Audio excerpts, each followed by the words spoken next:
kelompok 6 ingin mempresentasikan hasil makalah kami yang berjudul Sistem Tata Surya. Saya sebagai pemateri pertama yang bernama Asma Husna dan pemateri kedua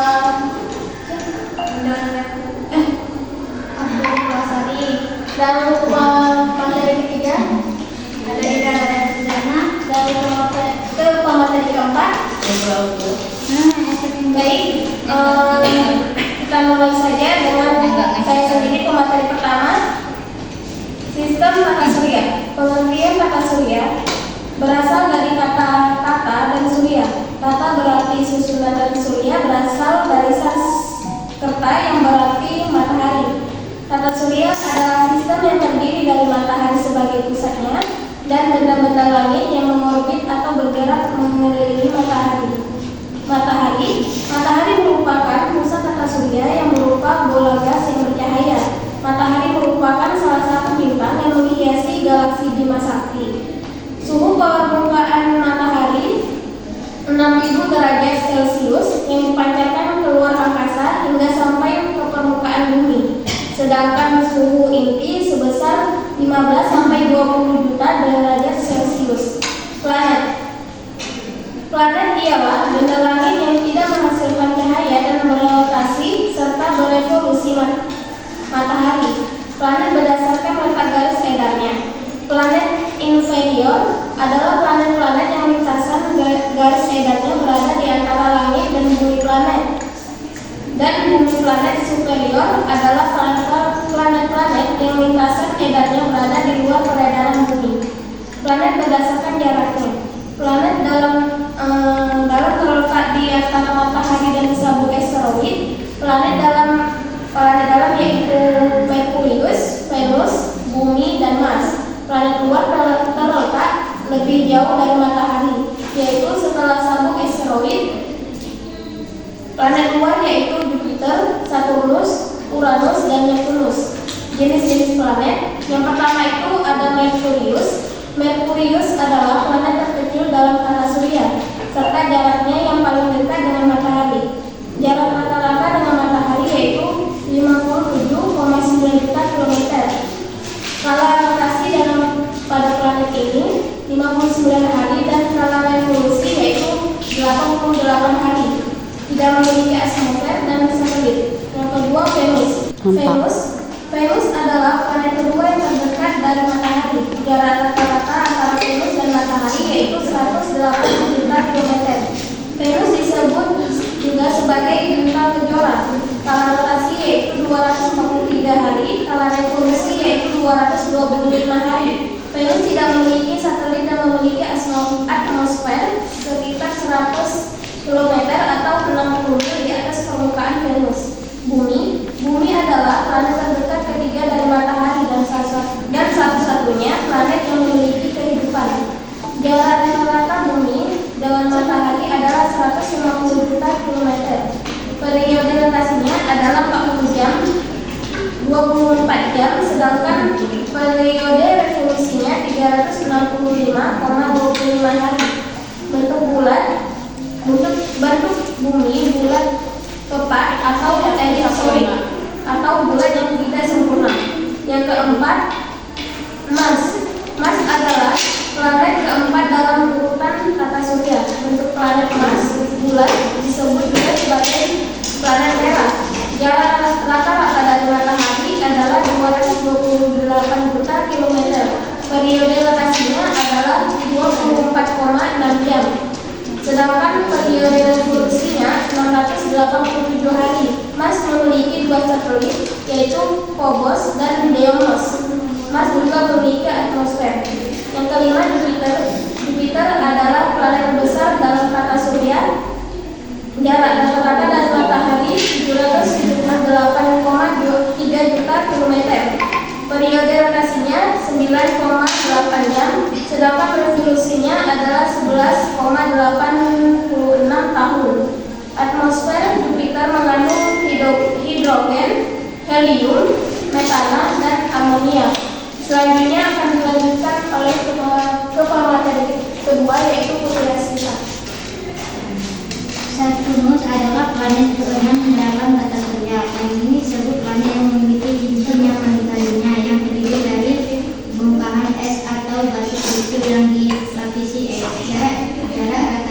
dari matahari adalah 1429,44 km. Periode rotasinya 10,7 jam, sedangkan periode revolusinya 29,5 tahun. Saturnus juga memiliki atmosfer dan satelit. Uranus adalah planet kedua dalam tata surya. Bentuk planet ini mirip dengan bulan dengan permukaan berwarna hijau dan biru. Jarak rata-rata dari matahari 2000,875 juta kilometer. Skala rotasinya yaitu 17 jam dan revolusinya 84 tahun. Uranus memiliki atmosfer dan memiliki 27 satelit.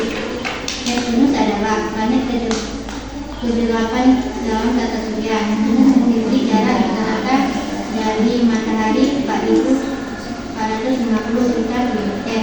Biasanya dilihat dengan menggunakan mikroskop. Periode rotasinya 16,1 jam, sedangkan periode revolusinya 164,8 tahun dan memiliki 14 buah satelit. Planet atau badan adalah benda langit yang mengelilingi matahari dengan garis edar berbentuk elips atau lonjong, parabolis atau hiperbolis. Komet terbentuk dari es dan debu yang terdiri dari kumpulan debu dan gas yang pada saat berada jauh dari matahari. Bagian-bagian komet yaitu inti komet, koma, dan ekor komet. Kejadian tata surya, pasti kita pernah mengalami namanya pergantian musim, perubahan nama siang dan malam dari suatu tempat di tempat yang berbeda, atau terlihatnya rasi bintang yang berbeda-beda. Di sana di bulan Februari kita melihat rasi bintang Aquarius, sedangkan di bulan Agustus kita melihat rasi bintang Leo. Nah, revolusi sendiri ini adalah pergerakan planet-planet mengelilingi tata surya, yakni matahari. Johannes Kepler pada abad ke-16 Masehi mengungkapkan bahwasannya garis edar planet atau orbit lintasan yang dilalui planet saat mengitari matahari. Johannes juga mencantumkan hukum Kepler. Hukum Kepler ini ialah di mana prinsip dasar yang menjelaskan pergerakan planet-planet mengelilingi matahari. Hukum Kepler ini terbagi menjadi 3. Yang pertama, hukum Kepler 1. Hukum Kepler 1 berbunyi, semua planet bergerak pada lintasan elips mengitari matahari dengan matahari berada di salah satu fokus elips. Kedua, hukum 2 Kepler atau hukum luas. Bunyi hukum 2 Kepler menyatakan suatu garis khayal yang menghubungkan matahari dengan planet punya luas yang sama dalam seiring waktu yang sama. Jika waktu planet untuk berevolusi dari CD dengan planet itu berevolusi dari AB, maka luas CMD sama dengan luas AMD, sehingga kecepatan revolusi planet CD lebih besar dari kecepatan revolusi AB. Karena semakin dekat matahari, kecepatan revolusi planet lebih besar atau lebih cepat. Semakin jauh dari matahari, kecepatan revolusi planet maka semakin lambat. Hukum 3 Kepler, atau hukum harmonik. Hukum 3 Kepler berbunyi, perbandingan kuadrat periode terhadap pangkat 3 dari setengah panjang elips adalah sama untuk semua planet. Dari hukum 3 Kepler ada rumusnya.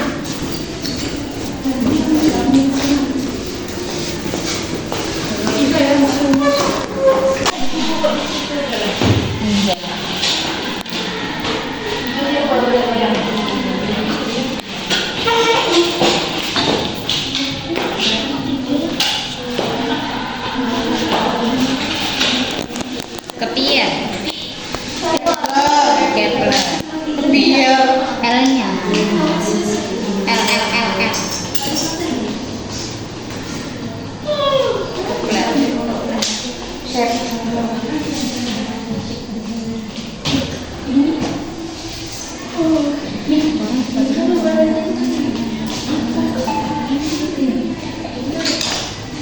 Nggak tahu.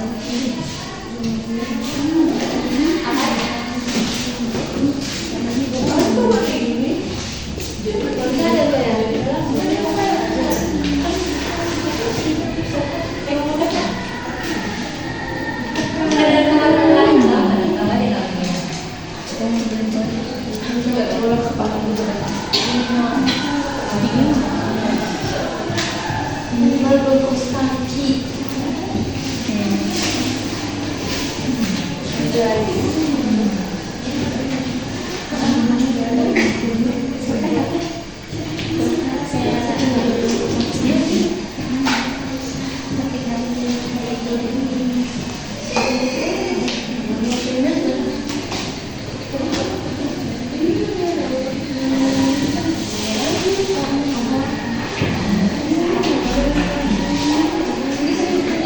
Acara juga.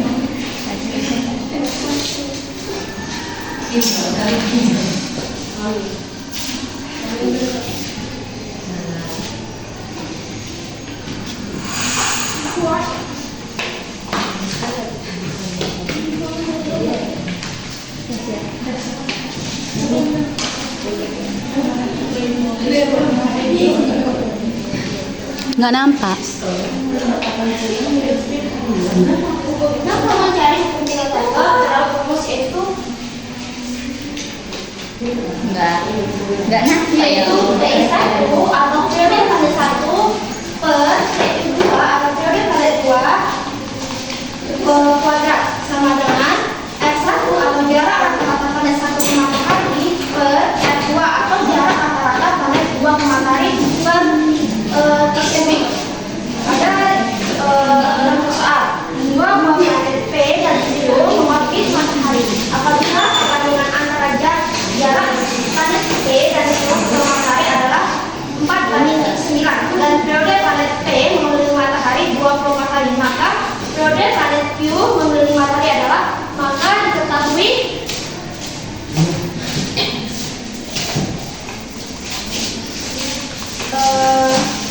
RP atau jarak planet P dibanding jarak rata-rata planet Q sama dengan 4:9. TP atau periode planet P. Tadi kita ketahui periode planet P sebesar 24 hari. Yang ditanya mencari periode planet Q, maka kita tulis ditanya TQ. Jadi kita masukkan rumus tradisi T1, jadi kita ganti jadi TP per TQ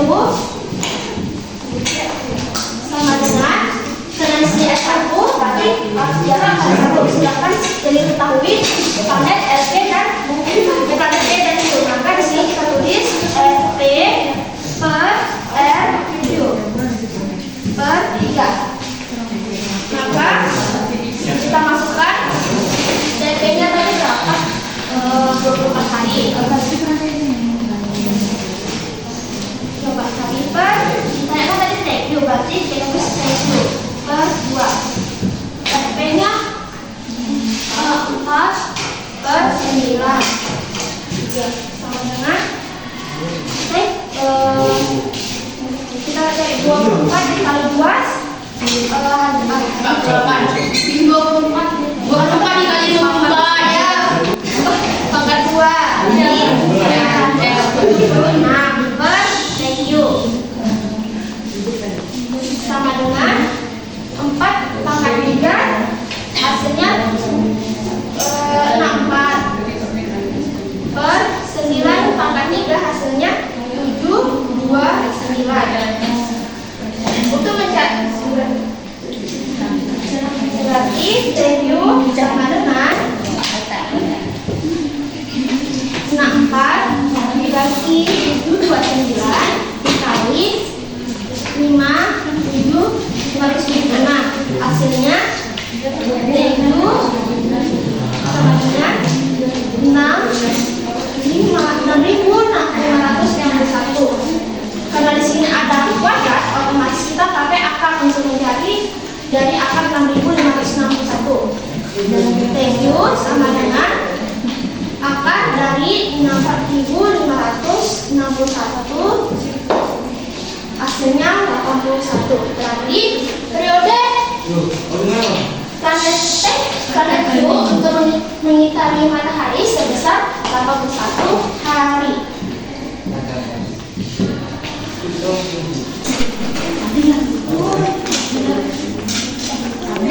Rotasi bumi. Rotasi bumi adalah perputaran bumi pada prosesnya sumbu. Bumi bergerak dari arah barat ke timur atau bertentangan dengan arah jarum jam.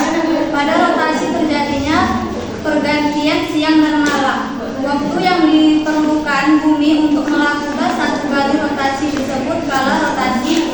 Kala rotasi bumi memerlukan waktu 23 jam 56 menit.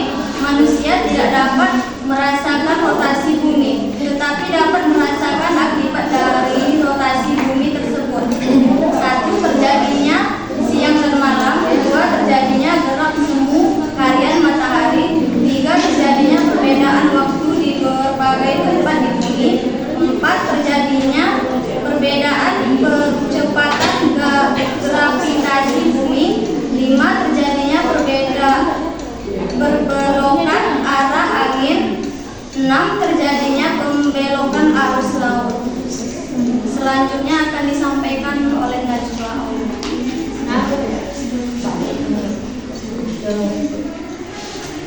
Gerhana adalah fenomena astronomi yang terjadi pada benda langit yang bergerak ke bayangan benda langit lainnya. Gerhana ini terbagi menjadi dua. Yang pertama, gerhana bulan. Teman-teman bisa lihat di PPT bagaimana terjadinya gerhana bulan. Yang pertama itu gerhana bulan. Gerhana bulan adalah gerhana bulan terjadi apabila matahari, bumi dan bulan itu terjadi pada satu garis lurus, yang artinya sehingga tuh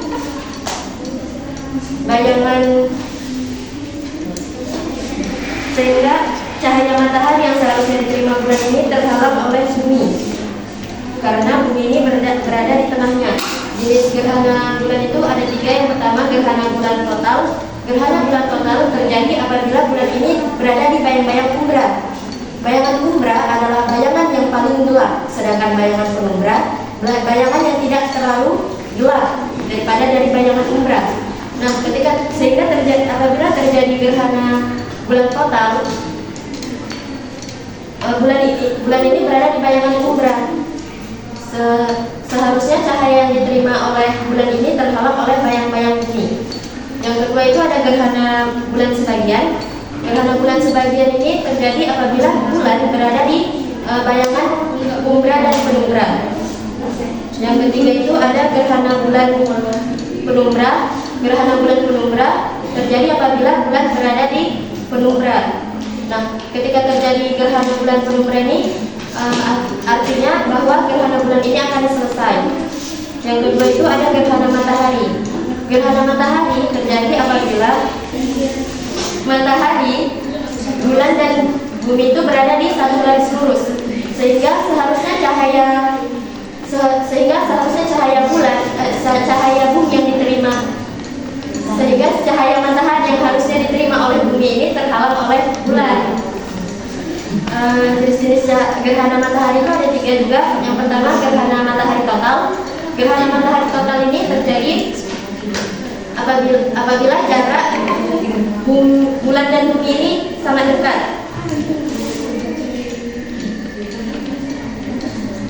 sehingga bumi ini masuk ke bayangan umbra yang dipancarkan oleh bulan.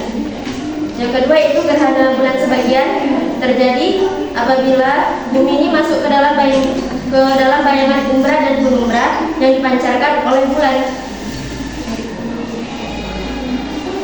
Yang ketiga, gerhana matahari cincin. Terjadinya gerhana matahari cincin ini jarak antara bulan dan bumi ini jaraknya jauh, sehingga bumi ini masuk ke dalam bayangan umbra yang dipancarkan oleh bulan. Akibatnya bulan ini tampak lebih kecil dibandingkan matahari. Nah, bayangan umbra ini adalah bayangan umbra ini adalah perpanjangan dari bayangan umbra.